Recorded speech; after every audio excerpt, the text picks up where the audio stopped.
Dr. Kim Ji-woo stared at her computer screen in the dark Seoul laboratory. The numbers made no sense. For 3 days straight, her sensors on the moon had been picking up strange readings. The moon was shaking, but not like earthquakes. This was different. "Minho, come look at this," she called to her colleague across the room. Dr. Park Minho rolled his chair over to her desk. His coffee mug steamed in the cold morning air.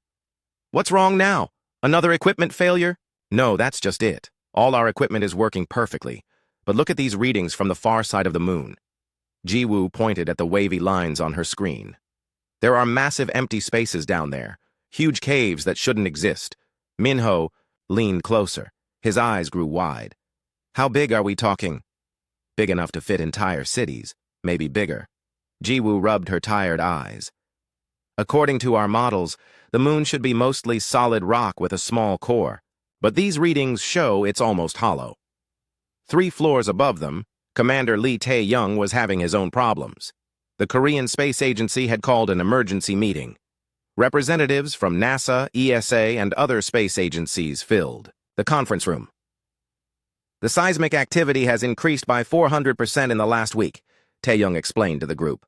"We need to send a team up there to investigate before something goes wrong." An American scientist raised her hand. "Could this affect the moon's orbit?" "We don't know yet. That's why we need to act fast." 2 weeks later, Tae-young found himself strapped into a spacecraft heading toward the moon. His team included geologists, engineers, and scientists from 6 different countries. Their mission was simple: find out what was happening to the moon before it was too late. The moon looked normal as they approached. Its gray surface was covered with the same craters that had been there for millions of years. But Tae-young knew that beneath that familiar surface, something was very wrong. "Landing in 10 minutes, called out the pilot. "Everyone ready?" The team landed near the area where Ji-woo's sensors had detected the strongest readings.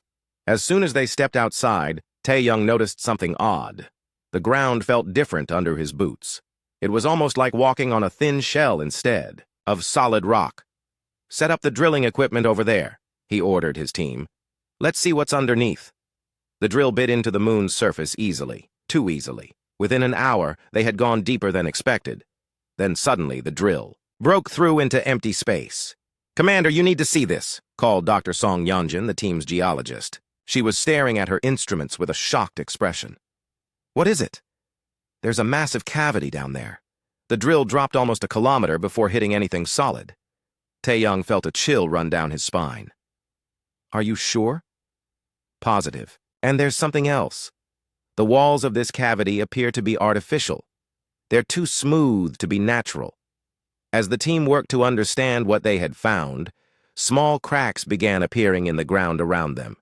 The cracks were thin, at first like lines drawn with a pencil, but they grew wider with each passing hour. Back on Earth, Ji-woo watched the data coming from the moon with growing alarm. The seismic activity was getting stronger, but more importantly, the pattern of the activity suggested that whatever was happening was spreading across the entire moon. She picked up her phone and called the Mission Control Center. "You need to get the team off the moon right now," she told them. "Something big is about to happen." But it was too late. On the moon's surface, Tae-young and his team watched in amazement as the cracks around them spread like a spider web. The ground began to shake violently.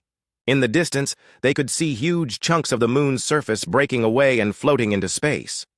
"Everyone back to the ship now," Tae-young shouted. As they ran toward their spacecraft, the moon continued to crack open beneath their feet. Through the growing gaps, they could see lights. Thousands of them. Moving lights that looked almost like... "Are those ships?" whispered Dr. Song Yeonjin. Tae-young stopped running and stared down through one of the larger cracks. Far below, in the hollow interior of the moon, he could see what looked like an endless fleet of spacecraft. They stretched as far as his eyes could see, arranged in perfect rows like a massive parking lot. "Impossible," he breathed. The ships were beginning to glow brighter. Some of them were starting to move. "Commander," his pilot called over the radio, "we need to leave now. The moon's gravitational field is becoming unstable." Tae-young forced himself to turn away from the incredible sight below. His team scrambled into their spacecraft just as a massive section of the moon's surface broke away completely. As their ship lifted off, they could see the moon splitting open like a cracked egg. The hollow interior was now fully exposed to space. Inside, billions of spacecraft floated in perfect formation. They were sleek and silver, unlike anything humans had ever built, and they were all beginning to wake up. On Earth, every telescope and camera was pointed at the moon. News channels around the world showed the same incredible images. The moon, which had hung in Earth's sky for millions of years, was revealing itself to be something completely different. In Seoul, Ji-woo watched the live footage with tears in her eyes. "How did we never know?" she whispered. The ships inside, the moon, were moving now. They rose from their long sleep like a swarm of silver bees. Their formation was perfect, their movement coordinated. It was clear that they were being controlled by some kind of intelligence. As the first ships emerged from the moon's broken shell, they took positions around Earth's natural satellite. They seemed to be waiting for something, or someone. World. Leaders called emergency meetings. Military forces around the globe went on high alert. Religious leaders struggled to explain what this meant. Scientists worked frantically to understand what they were seeing. But in the depths of space, the ancient fleet continued to wake up. Systems that had been dormant for thousands of years came back to life. Computers began running programs that had been waiting eons to execute. The moon was no longer just Earth's companion. It had revealed itself as something far more important, something that would change everything humanity thought they knew about their place in the universe. As the first day ended and the broken moon hung in the sky like a shattered sphere surrounded by countless ships, one question echoed around the world. Who built this fleet, and why was it hidden inside the moon? The answer would come soon. But when it did, it would challenge everything humans believed about their past, their future, and their destiny among the stars. The ships waited in perfect silence, their silver hulls reflecting the light of the distant sun. Inside their ancient systems, programs counted down to the moment when they would finally make contact with the people of Earth. That moment was coming soon. Admiral Choi Sun-woo had not slept in 3 days. The broken moon hung in the sky above Seoul like a constant reminder that the world had changed forever.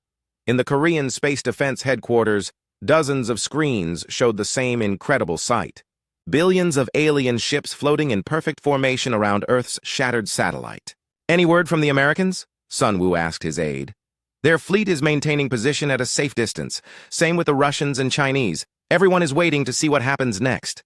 Sun-woo nodded grimly. The alien ships had not moved from their positions around the moon. They simply waited, like guards watching over something precious. But what were they guarding? And why were they here? Across the city, Dr. Yoon Heron sat in a small room filled with the most advanced communication equipment on Earth. As the world's leading expert in language and communication, she had been called in to help when the alien signals first appeared. The signals were unlike anything she had ever heard.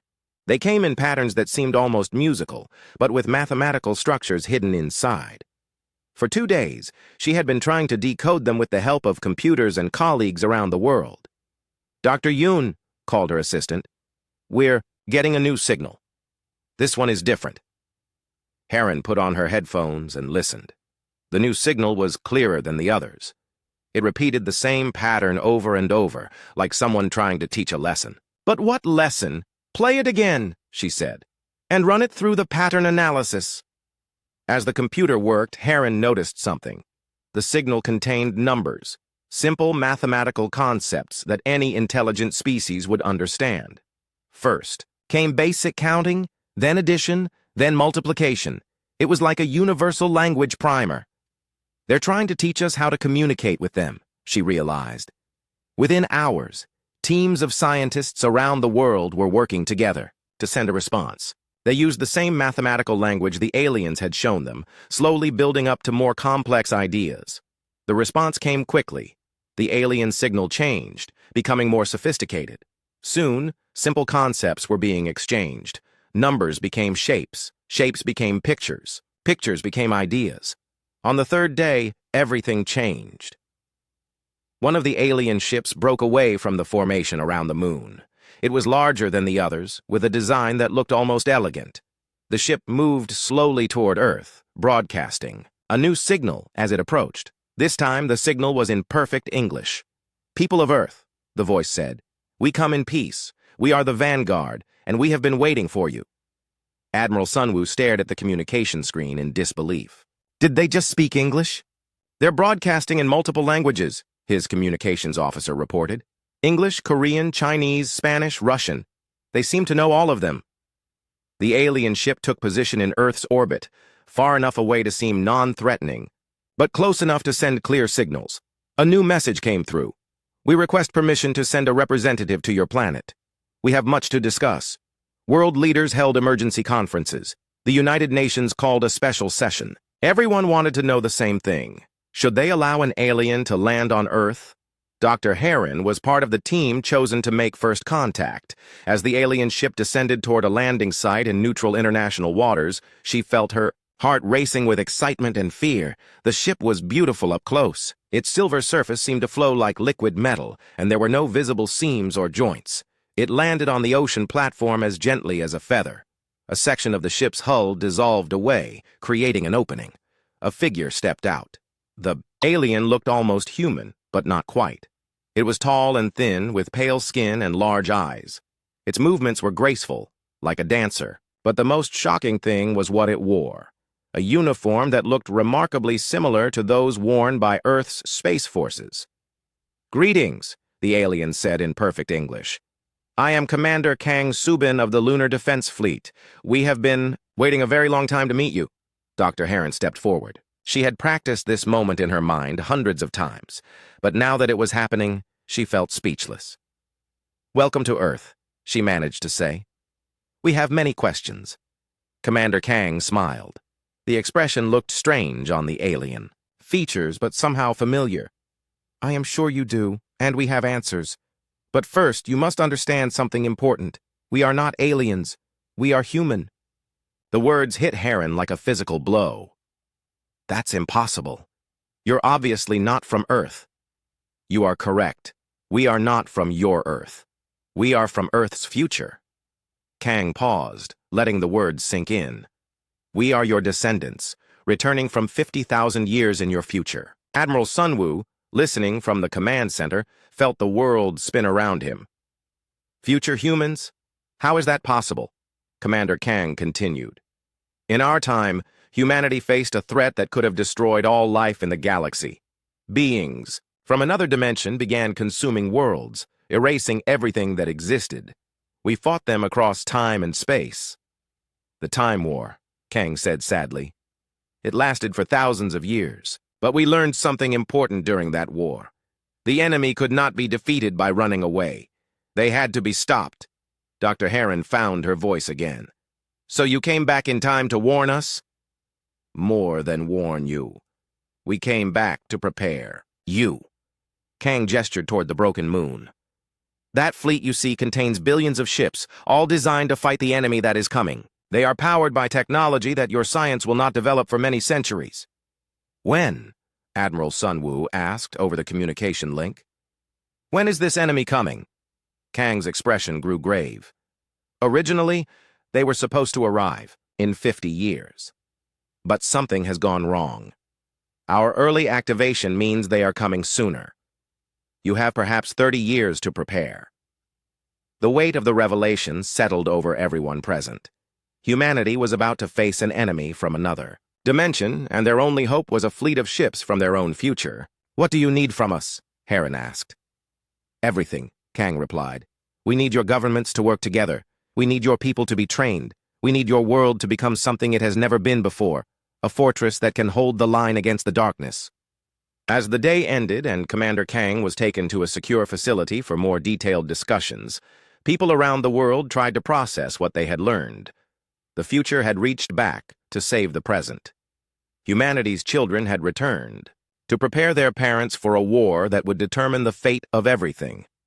In Seoul, Admiral Sunwoo looked up at the broken moon and its guardian fleet. 30 years seemed like both an eternity and no time at all. 30 years to turn a peaceful world into a military force capable of fighting beings from another dimension. The future of humanity had begun. The ships around the moon continued their silent watch, waiting for the day when they would be needed. That day was coming sooner than anyone wanted to believe. Dr. Nam Hyun-woo had always believed that time travel was impossible. As a theoretical physicist at Seoul National University, he had spent years proving why the laws of physics made it a fantasy. Now, sitting across from Commander Kang Subin in a secure underground facility, he was learning just how wrong he had been. Time is not a river flowing in one direction, Kang explained patiently. It is more like an ocean with currents flowing every way. In our time, we learned to navigate those currents. But the energy requirements would be enormous, Hyun-woo protested.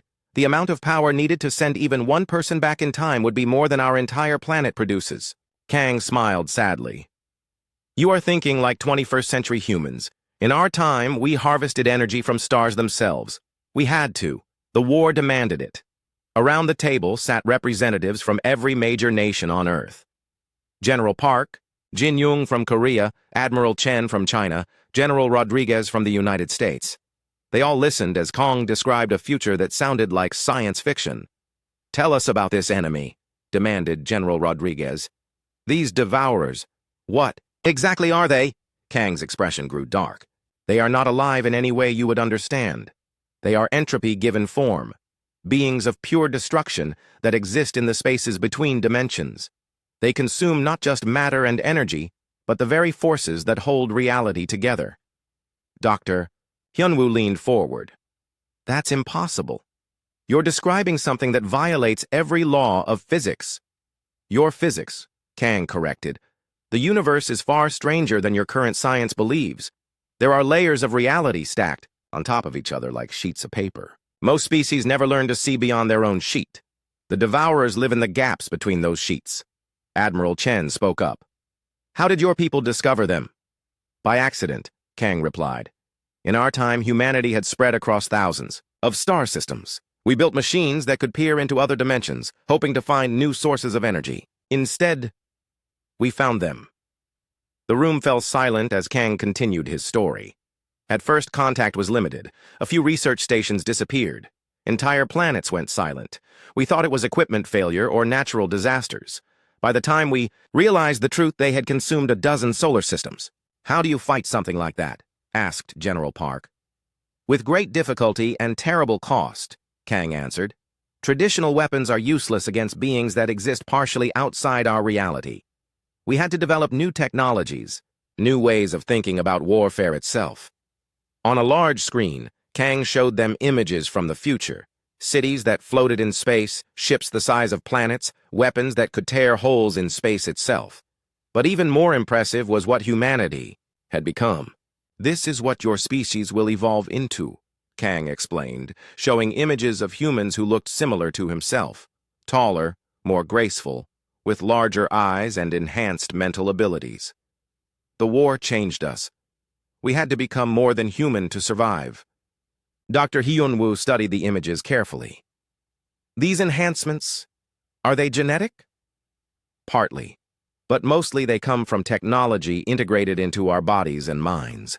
We learned to interface directly with our machines, to think at the speed of computers, to process information from multiple dimensions at once. And you want to do this to us? General Rodriguez sounded alarmed. Not want, Kang said firmly. Need. Without these enhancements, your people cannot pilot our ships effectively, cannot see the devourers coming, cannot fight them when they arrive. Over the following days, Kang shared more details about the Time War. It had not been fought in normal space, but across multiple timelines and dimensions. Battles raged in the past, present, and future simultaneously. Humanity had learned to use time itself as a weapon. We ceded defensive positions throughout history, Kang explained, to Dr. Hyun-woo during one of their private sessions. The Moon Fleet is the largest, but not the only one. There are hidden bases on Mars, in the asteroid belt, even in the outer solar system. How many ships are we talking about in total? Hyun-woo asked. Across all positions? Perhaps 50 billion? But even that might not be enough. The number was staggering. 50 billion ships, all built by future humanity and hidden throughout the solar system, waiting for a war that was still decades away. There's something else you need to know, Kang said during a meeting with world leaders. The early activation of our systems means we're operating at reduced capacity. Our power sources are not fully charged. Our artificial intelligence systems are running on backup power. What does that mean for us? Asked Admiral Chen. It means you have less time to prepare than we hoped. And when the Devourers arrive, we will be fighting at a disadvantage. Dr. Hyunwoo worked day and night trying to understand the technology Kang described. Computers that thought faster than human brains. Energy sources that drew power from quantum vacuum. Weapons that could destroy matter at the subatomic level. How did your people develop all of this? He asked. Out of necessity, Kang replied. When extinction is the alternative, the impossible becomes merely difficult. The revelations continued. The future humans had not just built ships. They had created an entire infrastructure for war that spanned the solar system. Hidden factories that could build new vessels, training facilities where humans could learn to fight interdimensional enemies, command centers that could coordinate battles across multiple realities. Your role in all of this is crucial, Kang told the assembled leaders. We cannot simply give you this technology and expect you to use it effectively. Your people must earn it. They must prove they can handle the responsibility. What kind of proof? Asked General Park. The first Devourer scouts are already at the edge of your solar system, Kang announced. They arrived earlier than our calculations predicted. Within months, they will reach the outer planets. Your people will face their first real test. The cold room erupted in worried voices. Everyone spoke at once, demanding more information, more time, more preparation. Kang raised his hand for silence. This is why we came back, not just to warn you, but to stand with you. The ships in our fleet are not just machines. Each one contains the preserved consciousness of a human warrior from our time. They will teach your people how to fight. Dr. Hyunwoo felt overwhelmed by the scale of what Kang described. An entire civilization dedicated to war. Is that what we're going to become? You will become what you must, Kang replied. The alternative is the end of everything you love. As the meeting ended and the world leaders dispersed to brief their governments, Dr. Hyunwoo remained behind with Kang. There's something you're not telling us, he said. Something about how this war really ends. Kang was quiet for a long moment. You are perceptive, Dr. Nam. Yes, there is more. But that knowledge must wait. Your people are not ready for the full truth. When will we be ready? When you have faced the enemy yourself. When you understand what we are truly fighting for. Only then will you be prepared to learn why this war must be won at any cost. As Kang left the room, Dr. Hyunwoo stared at the data scrolling across his computer screen. Numbers that described technologies beyond imagination, ships that could travel through time, weapons that could destroy entire dimensions. Somewhere at the edge of the solar system, scouts from another reality were drawing closer to Earth. The future had come back to save the present, but would it be enough? The Time War was about to begin again, and this time, humanity's past, present, and future all depended on the outcome. President Moon Jae-sung stood before the largest gathering in United Nations history. Representatives from every nation on Earth filled the assembly hall, while billions more watched on television screens around the world. The weight of humanity's future rested on the words he was about to speak. Fellow citizens of Earth, he began, his voice steady despite the gravity of the moment. We face a choice that will define our species for all time.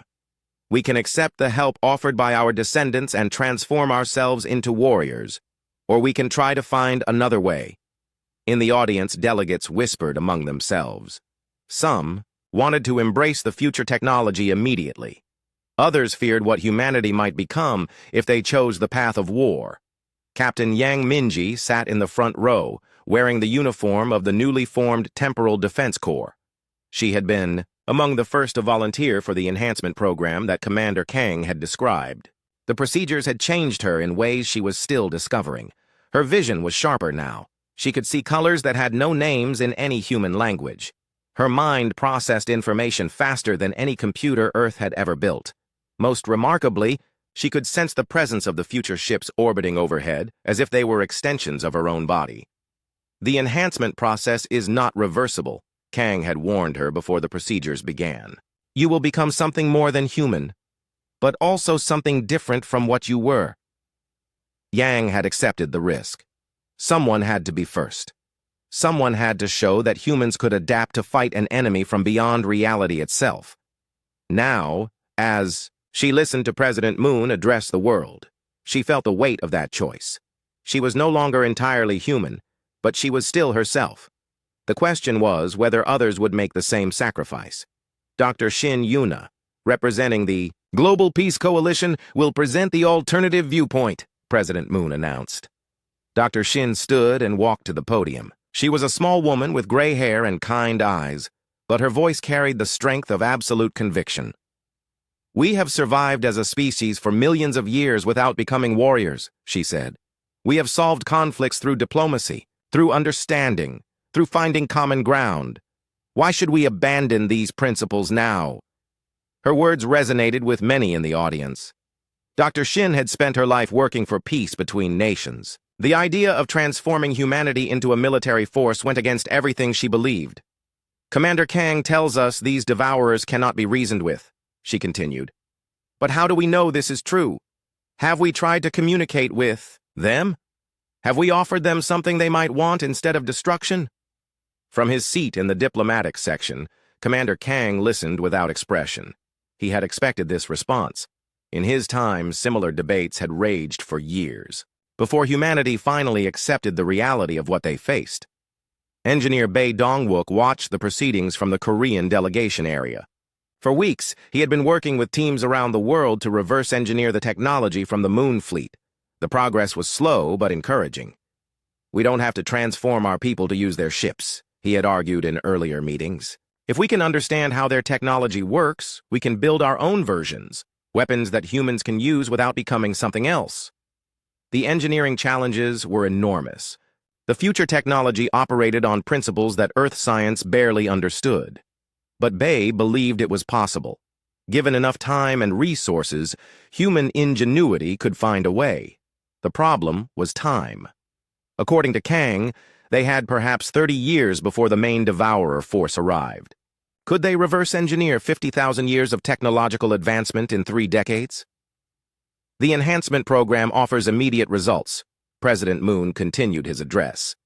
"Volunteers like Captain Yang have shown that humans can adapt to use the future technology effectively, but the process changes them permanently." Yang stood when her name was mentioned. She could feel the eyes of the world upon her, studying her transformed appearance. She looked human, but there was something different about her movements, her posture, the way she seemed to glow with an inner light. "Captain Yang," President Moon addressed her directly. "Tell us about your experience."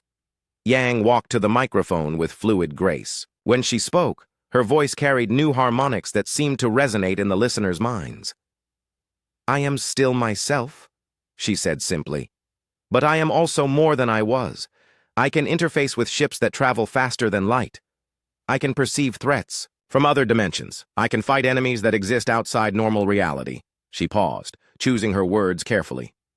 "The enhancement does not take away your humanity. It reveals what humanity can become when necessity demands it." Dr. Shin shook her head. "But at what cost?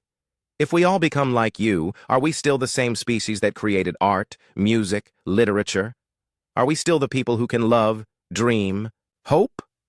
"I can still do all of those things," Yang replied. "Perhaps better than before. The enhancement does not diminish emotion or creativity. It amplifies them." As the debate continued, reports began coming in from the outer solar system. Deep space telescopes had detected something approaching Neptune. The objects moved in ways that defied physics, seeming to phase in and out of normal space. Commander Kang received the reports through his neural interface. His expression grew grim as he processed the data. "President Moon," he interrupted the proceedings. "I must share urgent news. The first Devourer scouts have reached Neptune. They are moving, faster than we anticipated." The assembly hall fell silent. The theoretical debate had suddenly become terrifyingly real. "How long before they reach Earth?" asked President Moon. "At their current rate of approach, perhaps 6 months, maybe less if they accelerate." The timeline had just collapsed. Instead of 30 years to prepare, humanity might have less than a year before facing its first real test against the interdimensional enemy. "This changes everything," Dr. Shin said quietly. "If they're really coming that soon." Then we need to choose now, President Moon finished. We can begin immediate enhancement of volunteers, or we can try to mount a defense using conventional technology. In the engineering section, Bei Dongwook was frantically calculating. 6 months to build weapons capable of fighting interdimensional beings. It might be possible, but the risks were enormous. If they failed, Earth would have no defense at all. There is a third option, Commander Kang announced. A partial activation of our fleet. We can engage the scouts ourselves while you decide how to proceed with the larger preparations. You would fight for us? Asked President Moon. We are here to protect this timeline, Kang replied. But understand if we fail, there may not be time for a second chance. The weight of decision pressed down on everyone present. Transform humanity into something new and risk losing their essential nature. Trust in engineering solutions that might not work in time, or rely on their future descendants to protect them while they figured out what to do. Captain Yang stepped forward again. I volunteer to lead the first enhanced squadron. Give us a chance to prove that humans can adapt without losing what makes us human. Around the assembly hall, other military officers began standing. One by one, they volunteered to undergo the enhancement process. They were willing to sacrifice their normal humanity to protect everyone else's. Dr. Shin watched with tears in her eyes. These were good people making an impossible choice. They were willing to become something unknown to save something precious. Very well, President Moon decided. We will proceed with a limited enhancement program for military volunteers. Dr. Bei will continue his engineering projects, and Commander Kang will engage the approaching scouts. As the assembly dispersed, the real work began. Around the world, military bases were converted into enhancement facilities. Factories retooled to build hybrid human future technology. Training centers established to prepare humanity for a war unlike anything they had ever imagined. The choice had been made, but only time would tell if it was the right one. At the edge of the solar system, alien scouts continued their approach toward Earth, carrying with them the promise of battles that would determine the fate of reality itself. Captain Yang looked up at the broken moon and its guardian fleet. Soon, she would be up there among those ancient ships, leading humanity's first enhanced warriors into combat against an enemy from beyond the stars. The future had come to save the present, but the present would have to fight for itself. The command center deep inside the moon buzzed with activity as Fleet Admiral Han Kyung-ho studied the tactical displays. 3 weeks had passed since the Devourer scouts reached Neptune. Now they were approaching Mars, and humanity was about to face its first real battle against an enemy from another dimension. Status report, Han ordered his staff.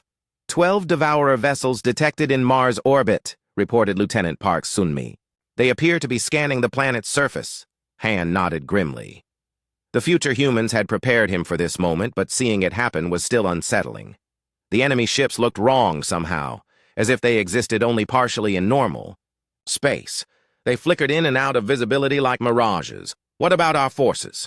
Captain Yang's enhanced squadron is ready for launch. 50 pilots, all successfully integrated with the lunar technology. Engineer Bei's hybrid fighters are standing by as backup. Above the moon's surface, pilot Lee Dae-hyun ran through his final equipment checks. His fighter craft was unlike anything built on Earth. It was sleek and silver like the future ships, but smaller and more agile. Most importantly, it was designed to interface directly with his enhanced nervous system. When Yang had asked for volunteers to join the enhanced pilot program, Dae-hyun had not hesitated.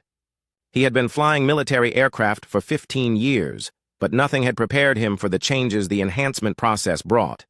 His reflexes were now faster than any normal human's. His vision could perceive multiple dimensions simultaneously. Most importantly, he could sense the Devourers even when they phased out of normal reality. All pilots, this is Captain Yang, came the voice over his neural interface. Launch in 30 seconds. Remember your training. These things are not like any enemy you've faced before. The fighter bay doors opened silently in the moon's vacuum. 50 enhanced fighters launched into space, their formation perfect despite the complex three-dimensional maneuvers required. Dae-hyun felt his ship respond to his thoughts as much as his controls. The interface was so smooth it was like having a new limb. He could sense his squad mates around him, their minds linked through the lunar command network. "Approaching Mars orbit," Yang announced. "Devourers are maintaining position above the northern hemisphere. They seem to be feeding." Through his enhanced vision, Dae-hyun could see what she meant. The Devourer ships were draining something from Mars itself. The planet's magnetic field was growing weaker, and parts of the atmosphere were simply disappearing. "They're consuming the planet's life force," came Commander Kang's voice from the moon base. "This is how they operate. They drain worlds of everything that makes them capable of supporting life." The enhanced fighters moved closer to Mars. As they approached, the Devourer ships began to change. They became more solid, more visible, as if the presence of the human vessels was forcing them into normal reality. "Contact in 10 seconds, Yang announced. "Weapons free. Engage at will." Dae-hyun targeted the nearest Devourer ship and fired. His weapon did not shoot bullets or lasers. Instead, it projected a field of crystallized space-time that could damage beings existing between dimensions. The shot struck the enemy vessel, and for a moment, it flickered like a damaged television screen. Then it turned toward him with movements. That hurt to watch. The ship seemed to fold space around itself as it approached. "They're fast," Dae-hyun reported, dodging an attack that came from directions his normal senses couldn't perceive. "Faster than anything should be able to move." Around him, the battle erupted into chaos. The enhanced pilots fought with reflexes and weapons beyond human understanding, but the Devourers were creatures of pure entropy. They moved through space as if the laws of physics were merely suggestions. "I'm hit," called pilot Kim Soo-young over the neural link.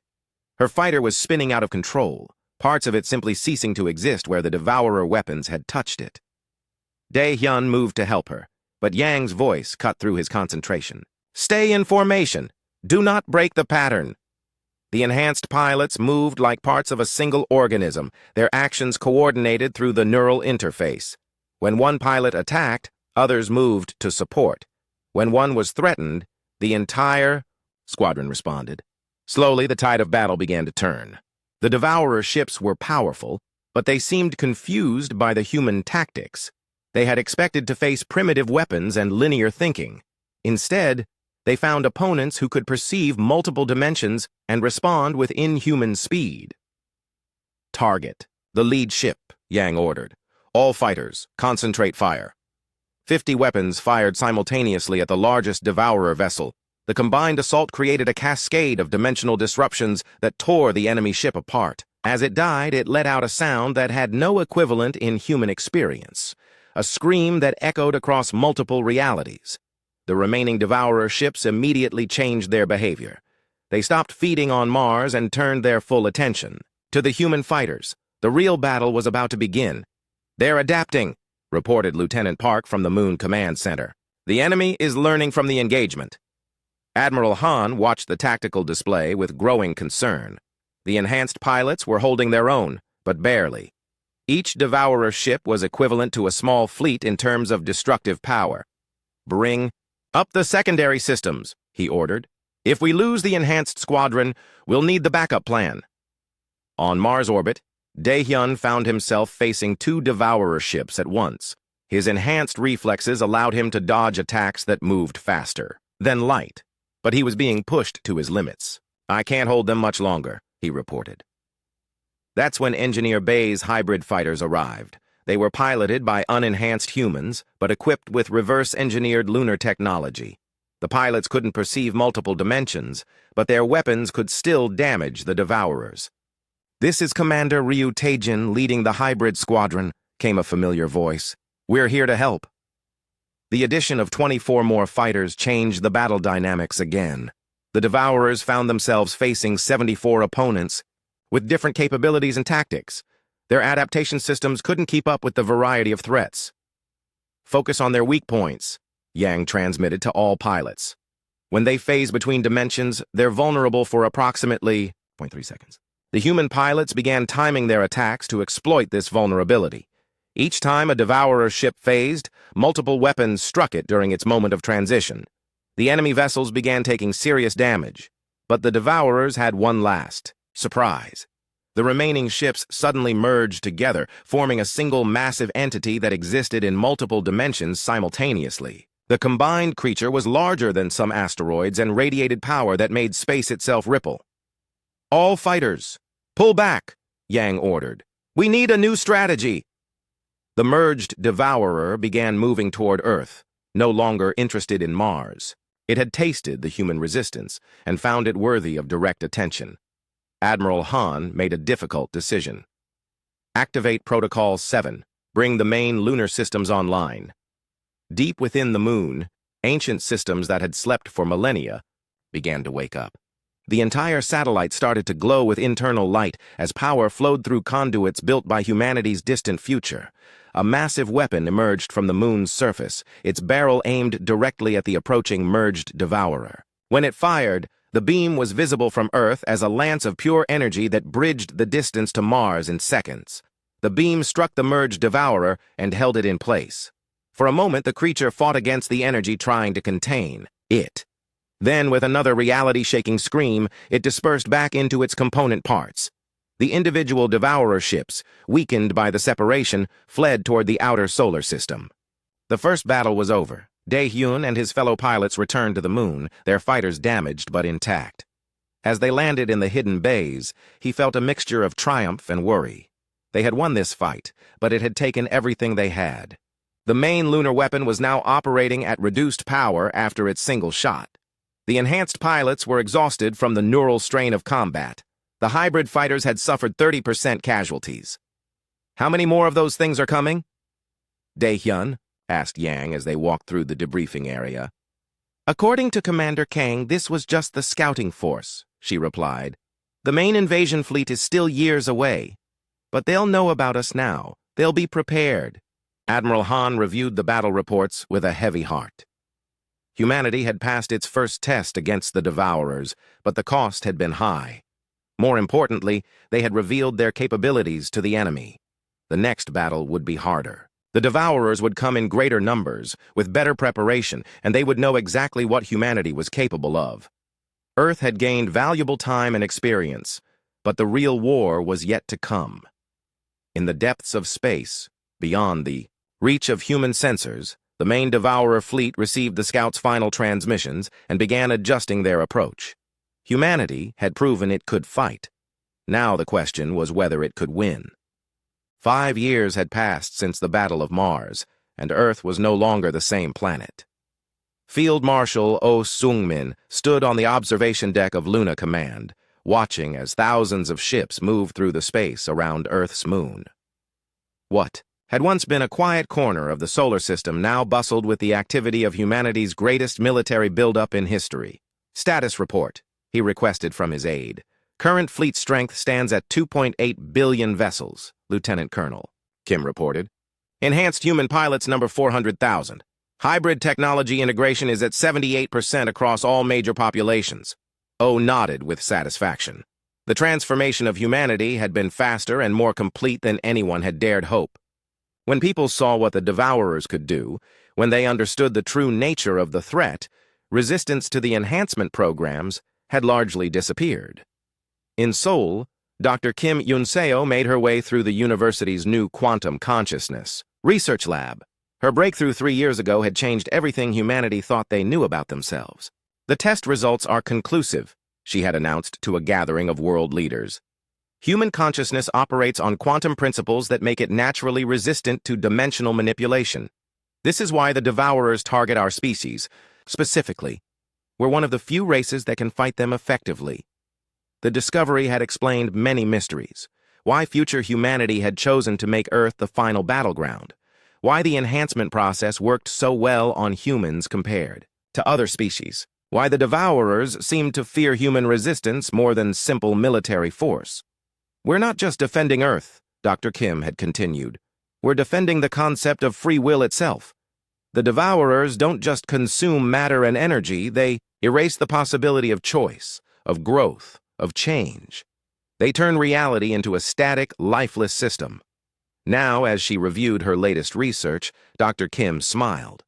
The quantum consciousness field she had discovered was growing stronger as more humans underwent enhancement. Each new enhanced human added to humanity's collective resistance to dimensional manipulation. Across the solar system, Commander Park Jiho led the first fully integrated human future tech fleet on patrol beyond Pluto's orbit. His ships were marvels of engineering that combined Earth's innovation with technology from 50,000 years in the future. "Contact bearing 27 Mark 15, reported his sensor operator. "Configuration matches Devourer Advanced Scouts. Battle stations," Jiho ordered calmly. 5 years of constant training and improvement had transformed humanity's military capabilities. What had once been a desperate struggle against a few scout ships was now routine patrol work. The engagement lasted less than 10 minutes. The Devourer scouts were destroyed before they could retreat or gather intelligence. Humanity's defensive perimeter now extended far beyond the solar system, with early warning stations hidden throughout local space. On Earth itself, the changes were even more dramatic. In schools around the world, children learned mathematics, alongside dimensional theory. Physical education included basic starfighter piloting. History classes covered the Time War and humanity's destiny as protectors of free will throughout the galaxy.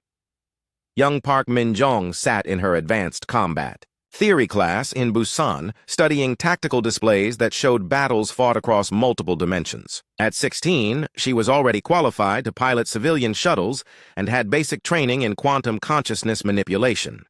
"The key to fighting Devourers," her instructor explained, "is understanding that they exist in a state of absolute determinism. They cannot adapt to true creativity or unexpected choices. This is humanity's greatest advantage." Min-jong raised her hand. "What about other species? Why don't they have the same advantages?" "Most intelligent species develop along predictable lines," the teacher replied. "They optimize for efficiency, logic, survival. Humans are unique because we never stopped being chaotic, creative, and unpredictable.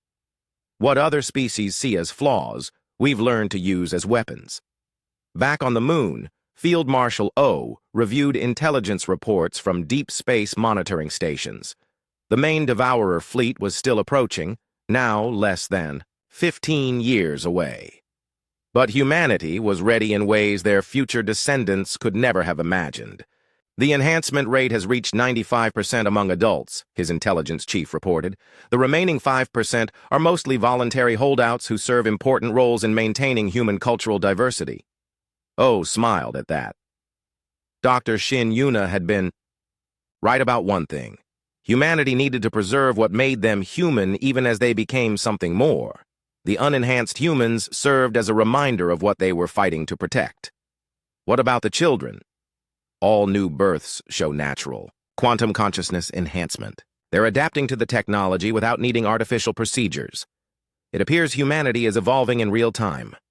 Commander Kang appeared on the communication screen from his position aboard the flagship of the lunar fleet. 5 years of working with present-day humans had changed him as well. He seemed more alive, more engaged than when he first arrived. "Field Marshal, I have an update from the outer perimeter," Kang reported. "Commander Park's fleet has encountered something unusual. Devourer ships that appear to be retreating rather than advancing." Oh frowned. "Retreating? That doesn't match their previous behavior patterns." "No, it doesn't. Our analysts believe the main fleet may be reconsidering their approach. They expected to find the same humanity that existed in our original timeline. Instead, they're encountering something completely different." The implications were staggering. In the original timeline, humanity had been caught unprepared by the Devourer invasion. They had fought desperately for survival, ultimately winning, only through enormous sacrifice and the development of time travel technology. But this timeline was different. This humanity had been warned, prepared, and enhanced before the invasion began. They were not the same species the Devourers had planned to face. Dr. Kim Yoon-seo's research had suggested an even more remarkable possibility. The quantum consciousness field isn't just defensive, she had theorized. As it grows stronger, it may actually influence reality around us. We might be making our local space-time more resistant to dimensional manipulation simply by existing in it. Late that night, O stood alone on the observation deck, looking out at the transformed moon. What had once been a barren satellite was now a bustling military installation. its surface covered with launch bays, weapon emplacements, and communication arrays. In the distance, Earth glowed with the lights of a civilization that had embraced its destiny. Cities floated in the oceans, connected by transportation networks that spanned the globe. Orbital elevators carried people and cargo to space stations that served as stepping stones to the stars. Humanity had become exactly what Commander Kang had said they needed to be, a fortress species capable of defending free will against the forces of entropy. But they had done it without losing their essential humanity. They were still capable of love, art, humor, and hope. If anything, the enhancement process had amplified these qualities rather than diminishing them. A soft chime indicated an incoming message.